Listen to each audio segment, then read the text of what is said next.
Welcome back to another deep dive with My Mind MashUps. Great to be here. Today we're peeling back the layers on something really fascinating. It's been around forever, but is like huge online right now. Auras, human energy fields. Yeah, that whole concept. We've got this great stack of sources, articles, research, historical notes, all pulled together under the title The Glow Within. And our mission basically is to unpack what these sources tell us about this idea of a visible, maybe detectable human energy field.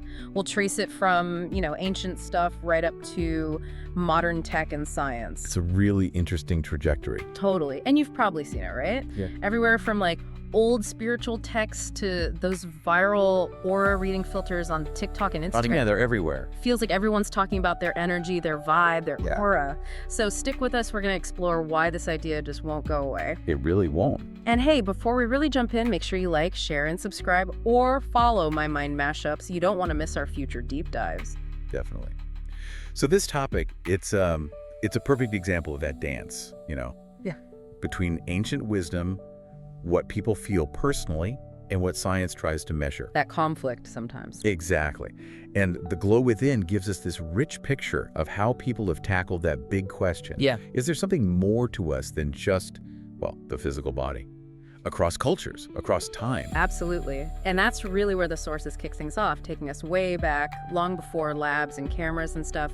This idea of a vital energy, some kind of field around us. It's not new at all, is it? Feels almost ancient. Oh, it absolutely is deeply ingrained. The sources show that across, countless ancient cultures all over the world, you find descriptions of human energy fields, life forces, subtle emanations. Wow. It really points to this universal human thing trying to graft an unseen vital essence, something that feels fundamental to being alive, beyond just the mechanics of the body. So not just one place, but kind of like a global intuition. Exactly that. Think about the examples in the sources. In India, you've got the whole concept of chakras. Right, the energy centers. Yeah, described as these spinning energy centers inside the body, tied really closely to physical, emotional, and spiritual health. Things like yoga, meditation, often aimed at balancing the energy flow through those centers. And that connects to this idea of an overall energy state, like an aura. Precisely. The idea is that the health of these internal centers influences your whole being and maybe even extends outward as this subtle field. China has a really famous one too, right? Qi? Yes, qi or qi. That's the vital life force flowing through this network of meridians all over the body. Like energy highways? Kinda, yeah. And keeping that qi flowing smoothly and in balance, that's seen as essential for health. Blockages are thought to cause illness, so practices like acupuncture, tai chi, qigong, they're specifically designed to work with qi. It's pretty striking how these different systems, developed separately, but landed on similar ideas about internal energy being key to health. Yeah. What about the visual stuff the sources mention, like halos? Oh, halos. Yeah, in Christian art, that's a fascinating parallel.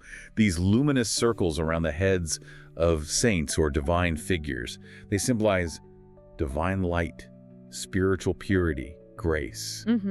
Now, maybe it wasn't framed exactly like a personal aura as we think of it now, but it's another historical example of picturing some kind of extraordinary, non-physical light linked to a higher spiritual state. And the sources mention indigenous beliefs too. They did.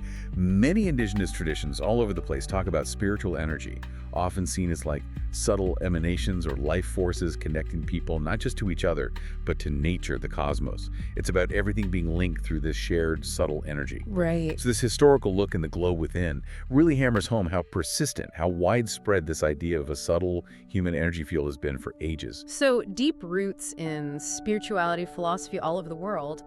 But, humans aren't just content to believe in this energy. We often want to see it, quantify it somehow, make it real, tangible, which kind of brings us into the age of technology and aura photography.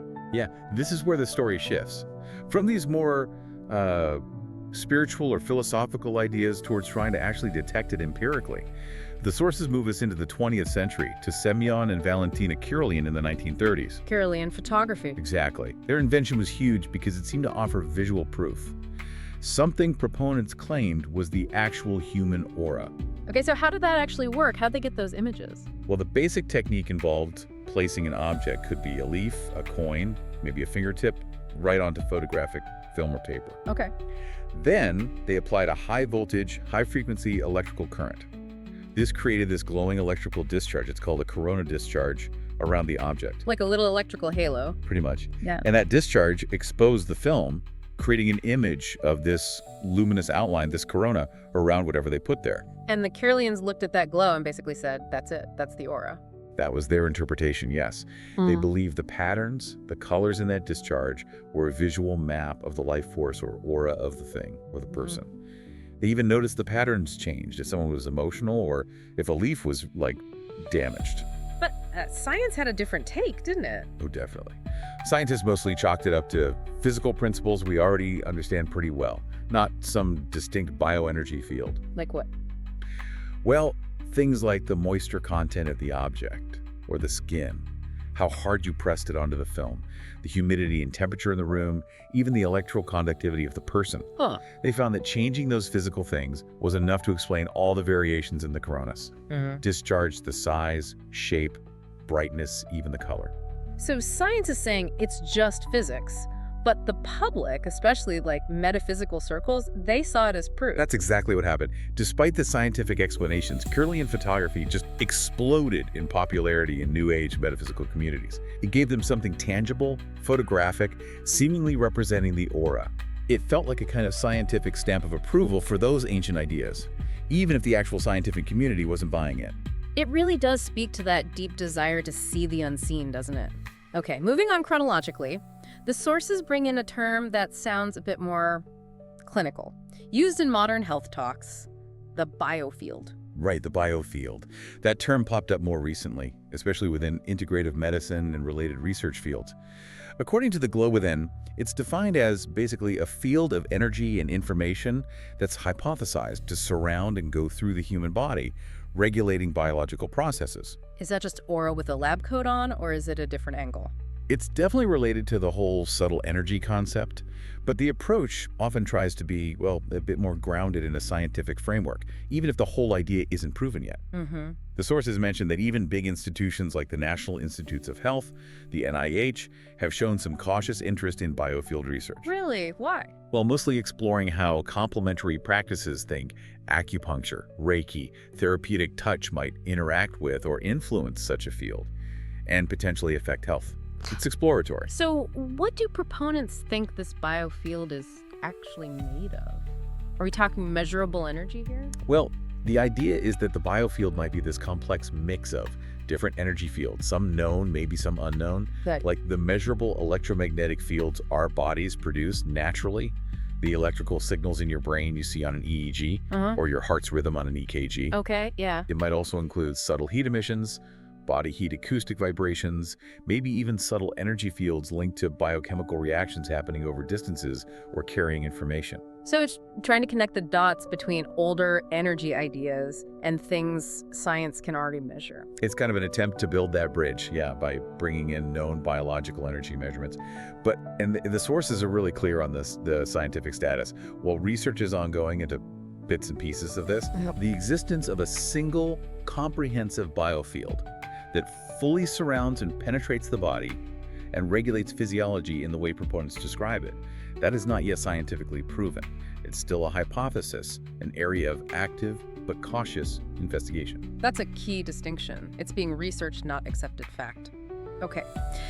So Kirlian was an early attempt. What about today's tools? Are any modern gadgets getting closer to actually visualizing a real human energy field? Well, the sources cover several modern technologies that proponents claim can detect or visualize these fields. Often they're seen as kind of building on those earlier ideas. One example is gas discharge visualization or GDV cameras. GDV sounds kind of like Kirlian related. Often described that way, yeah, like a modern successor or a refinement. Yeah. GDV cameras also use a high voltage field on the fingertips, capture the corona discharge. Okay. But then they use digital sensors and fancy software to analyze the images, looking for patterns they interpret in terms of energy states. Gotcha. And what about those aura cameras you sometimes see at like wellness fairs or online stores? Right, those. They're typically based on biofeedback. They measure different physiological things like galvanic skin response, GSR. Skin sweat, basically. Yeah, changes in skin conductivity related to sweat and your emotional state. And temperature, too. Then the system uses algorithms to translate those readings into colors and patterns and displays what it calls an aura on a screen or prints it out. So wait, they're measuring stuff science understands: sweat response, temperature, maybe heart rhythms, and then using software to assign colors based on that data and calling that the aura. That's pretty much the scientific explanation laid out in the sources, yeah. The tech accurately measures physiological responses, which are influenced by emotions, stress, nervous system activity. The aura you see is a real-time visual representation of those measured states, interpreted through a specific color system. Okay. What about things that measure heart rate variability, like HeartMath devices? Yeah, HeartMath systems measure HRV, heart rate variability. That's the natural beat-to-beat fluctuation in your heart rhythm. HRV is a really solid measure of your autonomic nervous system balance, stress levels, emotional regulation, what they call coherence. HeartMath measures HRV accurately and teaches techniques to improve that coherence.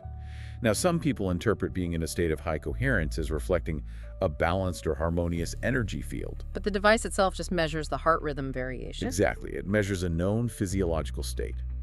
The energetic interpretation is subjective or based on a particular framework. So looking across these modern tools, GDV, aura cams, HIV monitors, the scientific view that the sources highlight stays pretty much the same. Yes, it really does. The sources consistently emphasize there's a general lack of scientific consensus that any of these devices are directly visualizing or detecting a distinct human aura energy field, separate from known biology and environment. Right. The dominant scientific view is that they're measuring physiological responses or physical phenomena, which are then interpreted as an aura. Which, naturally, leads us right into the section in The Glow Within that dives into the skepticism and the challenges.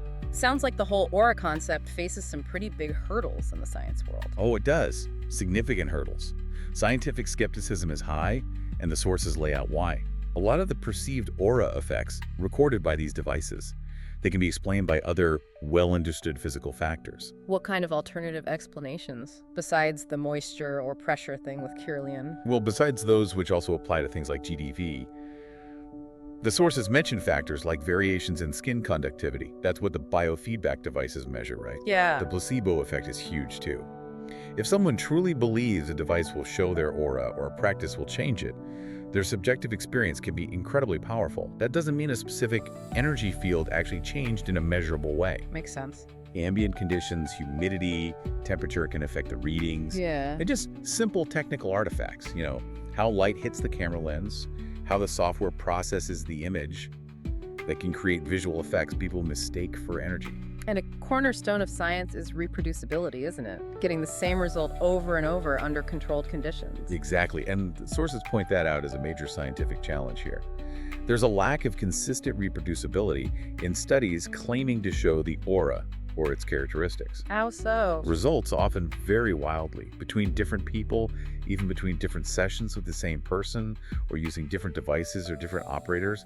That makes it really hard to establish reliable patterns or solid evidence. What about just simple explanations for some aura photos people see? Yeah, the sources mention that sometimes it's just down to optical illusions, or artifacts created by the camera equipment or the lighting itself. Subtle glitches in the photo process or digital imaging can create visual weirdness that gets interpreted as energy. And those common ideas about aura colors having specific meanings, like red means anger, blue means calm. Definitely flagged in the sources as a misconception with no scientific backing. The idea that a specific color always means a fixed personality trait or emotion or health issue, that's part of specific interpretive systems people have created, not an objective measurement. Right. There's no scientific basis to say, oh, you see red in this aura photo, that definitively means this person is angry or passionate. So if we kind of pull together the scientific stance from these sources. Okay, so the scientific community remains largely skeptical. Why?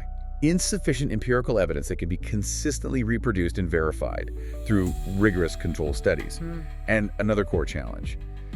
There isn't really a testable, falsifiable hypothesis for the aura as a distinct observable field beyond known biology. For science to really dig into something, it needs to be defined in a way that allows experiments to potentially disprove it. The aura concept, as it's often described, doesn't easily fit that bill.